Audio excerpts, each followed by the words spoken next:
Hello there, Tony.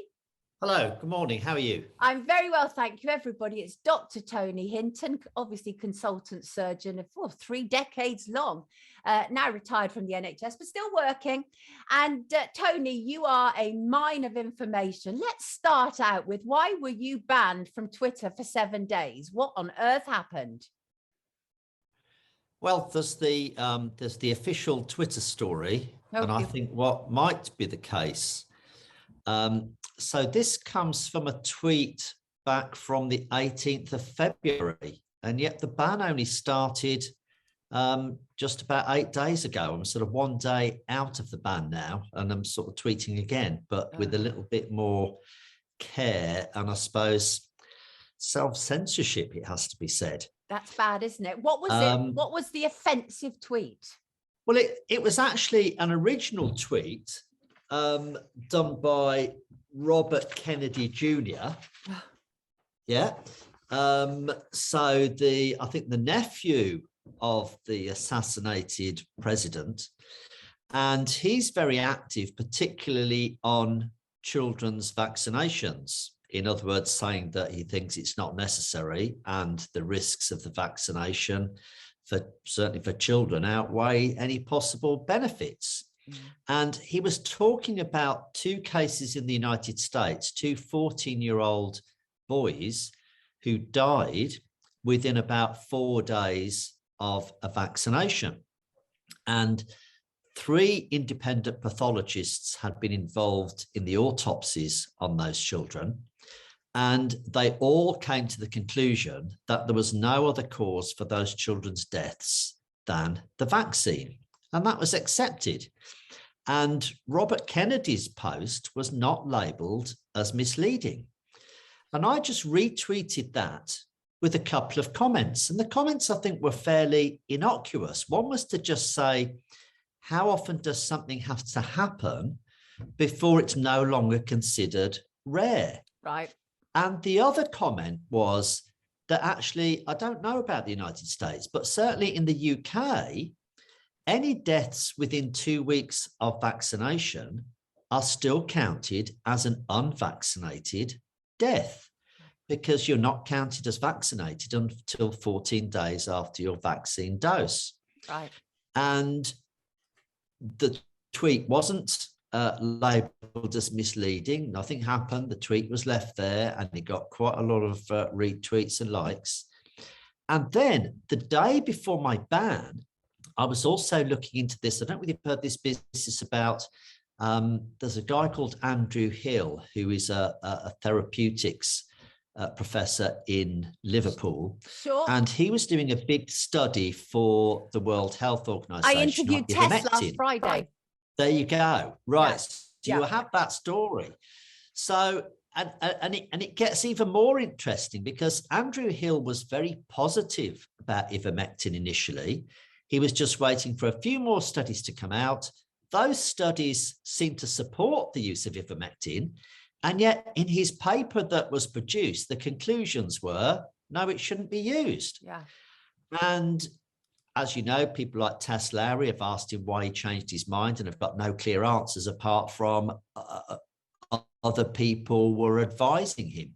Right. And then it turned out somebody got hold of the original PDF and looked at the metadata in the PDF, and it came from somebody called Andrew Owen's computer. And Andrew Owen is another professor in the department with lots of links to pharmaceutical companies. Yeah. And I just tweeted that, so someone else had discussed that on Twitter, and I said, well, I'm sure Andrew Owen could just clear this up in 5 minutes, ... And of course, there has been no one coming forward to clear up that. And I think the silence speaks volumes, as they say. It certainly does. That was the day before I got my Twitter ban for 7 days. Wow. So I think it's that. Yeah, interesting. You officially can't tell the truth on Twitter these days, especially when it comes to COVID and the jabs. I mean, that's the sort of take-home message here, right?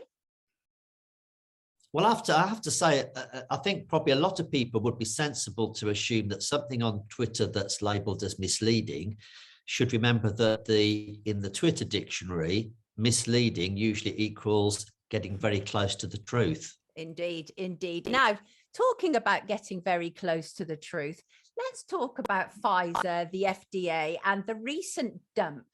Now, obviously, we had Sonia Elijah on Monday, and she gave us a lot of the sort of legal background about how Pfizer and the FDA have, you know, they fought in court for this data not to be released. The FDA wanted 75 years. The recent dump we had was, I think, about March the 1st, which showed 9 pages of adverse reactions, 158K, I think, adverse reactions. It's quite extraordinary, Tony. And I'd said to you, can we look at that? And as you pointed out to me, it's a huge task and it's too early to comment on that right now. Explain a bit more about that, will you? Well, let's just talk about this Pfizer data in general first, and I'll show you a couple of examples. Great. So I think the first thing we have to say is, why would any medical doctors or scientists want to prevent data being released? They surely want other scientists to look at that data and analyze that data. Right. Science and hypotheses only improve by the current hypothesis being disproven. You can never sort of prove something in science, really. You can prove it is wrong and then you move on. But something is only right until it's disproved and proved wrong. And then you move on to another idea. And that's how science goes forward. So it was always very odd that they wanted to keep this data tucked away until anyone that's had the jab has died of old age, hopefully old age. Right. So that was always very strange. So then it went to court not once but twice to try to delay it. And now all the data has to be released by October. They had 6 months from March to release the data. But actually, let's just have a look at a bit of the data that they've released. I've got just a couple of examples. So this first one is a very interesting graph looking at the distribution through the body and how it changes over time of the lipid nanoparticles in mice. And let me just show you this very interesting graph. Now, remember, this graph doesn't show anything that's of any proprietary commercial importance. It's just scientific data. But here's the Tony, you're frozen. Pfizer. Hello, Tony. I think you're frozen. That's it, right? Wait. Yeah, you're frozen. No, you've unfrozen. Did you see that? So here's the graph that Pfizer released showing nanoparticles over 9 days in mice. Right. And you can see there's nothing to see. Right. It's all been redacted for whatever reason. Who knows? So I think some of this is going to have to go back to court because that is hardly freedom of information. Another lot of very interesting Pfizer graphs looking at the sorts of things that get released in your body that cause maybe inflammation or something called a cytokine storm. Again, we've got 10 graphs. There's the graphs. Oh, come on. This is what they call a release of data. There are 30 doctors in the United States under the guidance of Peter McCullough looking at all this data at the moment, together with various legal representatives as well. And I'm sure this is going to have to go back to court to say just the data that even is slowly being released just is not adequate. And then another colleague of mine, Claire Craig, who you may or may not have interviewed, she's very, very good actually on the data. She looked at some of this data, and in this first batch, there's about 30 lots of patient data released, and there's about 35 pages per patient. And there are 43,000 patients altogether in the original study. So she's worked out just to release the patient data, there should be about 1.5 million pages of data, but there are only 450,000 due to come out. Right. So where are the other million pages of data? So there are lots of problems. You know, there were problems getting the data in the first place. There are problems now about missing data. I think Sonia has probably discussed with you about the mistakes in the data. So many. I mean, absolutely. It just an absolute nightmare, really, including consent forms unsigned. Consent forms, unblinding halfway through. Yeah. Parts of the trial, which then really brings you, but blinding of both the researchers and the volunteers is very important to get rid of any possible biases. So this data is a complete minefield, and obviously there are things in it that they still don't want us to see. And remember, this is just the first of I think 6 releases up till October. Right. And surely this first one will have what they think is the most innocuous data.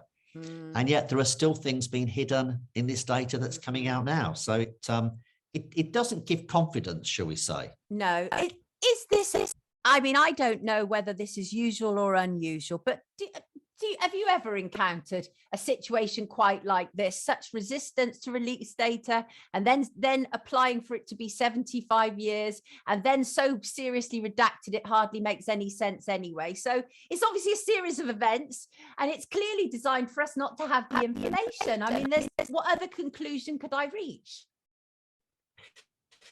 Well, it's extremely odd because, of course, the normal development of a new drug or a treatment takes many years, 10 years or more usually, for a vaccine. And so data is continually being released. It's continually being looked at and peer reviewed, and changes are made. This one was sort of rushed through, really. And it's a great shame because there were other possibilities, you know, coming back again to Andrew Hill and Andrew Owen.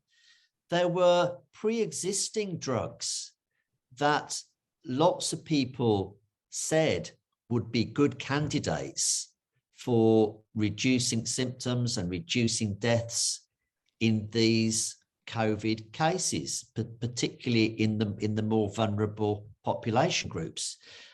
We were told lots of things that weren't correct. We were told it affects everybody the same. And we know it doesn't. If you're 75, you're about 10,000 times more at risk than if you're 5. We know now that, well, we've always known really that when someone catches a disease and gets natural immunity, they will get a degree of immunity that is usually better than from a vaccine. And that has been denied until very recently. I mean, there are some glimmers of hope. I was recently on a very big Zoom call with Ron DeSantis, the governor of Florida. Yeah. And there were about 200 doctors on that call. And there was some discussion. And at the end of it, Ron DeSantis and his Surgeon General made an announcement that not only were they having no mandates for children's vaccines, in other words, children had to have a COVID vaccine to go to school. They've not allowed that in Florida anyway, but they were actually recommending against any parents vaccinating their children of any age with the current COVID vaccines, because they said it looked to them as though the risks of the vaccine were more than the risks of COVID, certainly for that age group. And I think that is a very big thing, because it must surely be not long, I think, before some other states in America do the same. Certain other countries have done the same. So Norway has certainly said that children that have already had COVID certainly do not need and shouldn't have the vaccine. Because it's definitely a thing as well that people that had already had COVID got worse reactions when they had the vaccine. I have a nursing colleague who almost died from her first Pfizer dose. She had something called an anaphylactic reaction. Right. She had COVID quite badly a few months before, and she had her first Pfizer dose. Luckily, she had it in an NHS hospital, because most medical staff that had their vaccines early on had them in hospitals, because that was the only places they had the freezers cold enough to keep the Pfizer vaccine. Yeah. And so she was just lucky she was in the hospital. She was just about to leave the hospital and noticed that she was getting these symptoms, tingling around the mouth, her hands were starting to tingling, her breathing was starting to be affected. And she went straight back to where she'd had the vaccine, and she was brought into hospital as an emergency for 24 hours. This is a story we have to just keep following, isn't it? If she'd have been in the car on her way home, she may have been dead. Oof. Because she may not have been able to, she would have just collapsed. Oh, yeah. I mean, I'm very grateful to you to keep speaking out, Tony, regardless of any sort of repercussion. So many cowards over the last 2 years in both medics and journalists, that it's so wonderful when people like you are prepared to stand up and be counted. So we really appreciate your time today, as ever. Wish you a lovely weekend, Tony. Come back again soon. Everybody, Dr. Tony Hinton. Always a pleasure. Take good care of yourself.